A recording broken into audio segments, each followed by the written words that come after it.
નેપાળમાં અરાજકતાનો માહોલ છે.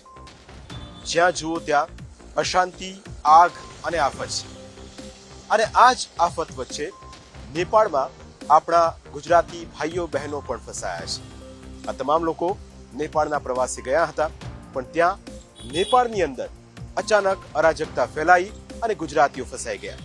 અમે જે દિવસે આપણે નવી દિલ્હીથી કાઠમંડુના ત્રિભુવન ઇન્ટરનેશનલ એરપોર્ટ પર અમે આગમન કર્યું ત્યારથી અત્યાર સુધીમાં શહેરના અનેક વિસ્તારોમાં બહુ ભયંકર સ્થિતિ હતી.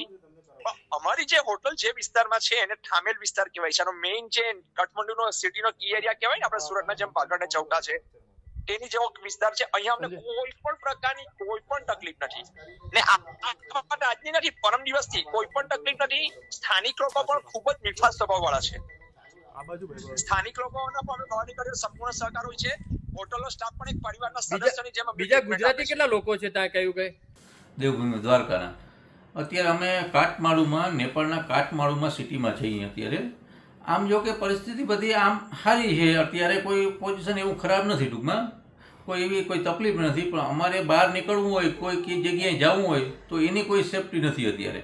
અમારે 12 તારીખની ટિકિટ છે એરપોર્ટની, પણ હવે અહીંયા જવા માટે જો કાલે બધું સારું થઈ જાય વાતાવરણ તો વાંધો નથી. નકર એટલે જ અમારે ગુજરાત સરકારને અપીલ છે કે અમારે 12 તારીખે સવારના 11 વાગે અમારે ટિકિટ છે પ્લેનની, તો એ એક વ્યવસ્થા અમને કરાવી દે ને તો સારું. જો સારું થઈ જાય તો કોઈ પ્રોબ્લેમ